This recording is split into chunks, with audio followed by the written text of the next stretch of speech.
Meet Marco. Like a lot of us, Marco has a habit. Whenever he formulates a massive new plan, whether it's starting a complex business or mastering a new language, his first instinct is to gather the town and tell everyone exactly what he's going to do. And immediately, the payoff is fantastic. His peers smile, clap him on the back, and tell him how impressive his ambition is. Before he has lifted a single finger, he feels like the hero of the local tavern. But later that night, when Marco finally sits down alone at his desk to begin the actual work, his physical energy flatlines. The burning drive he felt just hours ago evaporates, leaving him feeling heavy, tired, and entirely uninspired. He stares at the blank page and the unused tools resting on his desk. Within minutes, he pushes his chair back and walks away. The project is effectively over before it ever starts. Curious, analytical tone. This sequence of events happens so often it practically functions as a law of human behavior. It begs a serious question. Why does the simple, seemingly harmless act of sharing an ambition serve as the exact trigger that guarantees we abandon it? We treat sharing our goals as a way to build accountability, but early social validation actually operates as a psychological trap. By seeking applause on day one, we turn our friends' encouragement into the exact mechanism that destroys our potential to finish the job. To understand how this trap works, a wise mentor in Marco's town offers a strict demonstration. He holds up two identical seeds. They possess the exact same biological potential, but he treats them very differently. He takes the first seed and places it right in the middle of the town square, perched high atop a barren rock for every passing citizen to see. Throughout the day, onlookers stop to admire it. But alongside their attention comes the harsh, unfiltered heat of the midday sun beating down directly on its exposed shell. Without any protective environment to anchor it, the seed cracks under the exposure. The moisture evaporates, and within a few days it dries up and crumbles away, without ever establishing a single root. The mentor then takes the second seed far away from the town square. He digs a deep hole in the heavy, nutrient-rich earth, drops the seed in, and buries it in complete darkness.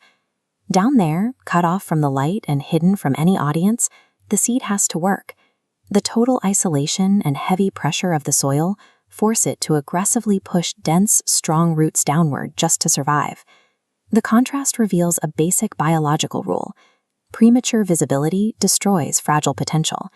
Total darkness, isolation, and quiet are strict prerequisites for building the structural foundation necessary to survive above ground later. This simplified flowchart shows the reward circuitry inside your brain. If we map the fate of that exposed seed directly onto it, we see that when you announce a goal and receive unearned public praise, your nervous system triggers a massive surge of dopamine that completely bypasses the pathway meant for actual effort and labor.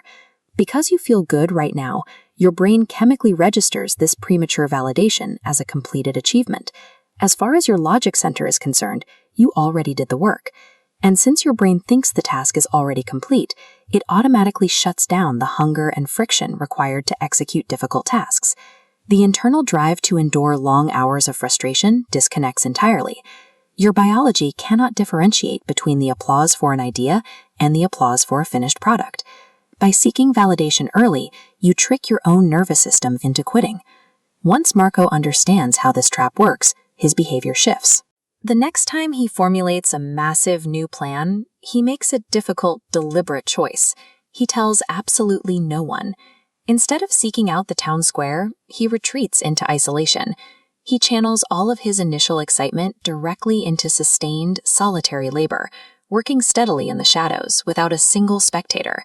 Because nobody is clapping for him, his brain never receives that premature spike of dopamine. The strict absence of early praise actively preserves his psychological hunger, forcing him to keep working just to satisfy the internal drive to finish. Months later, he finally steps back. Because he gave the project time to develop roots out of the spotlight, he is left with a structurally sound, massive achievement that easily supports itself under public scrutiny. The behavioral rule here is uncompromising. If you want to achieve your highest ambitions, you must deliberately restrict all communication about them until the physical results are undeniable. True, lasting growth requires the absolute discipline of silence. The most powerful, enduring work a human can do always happens entirely in the dark.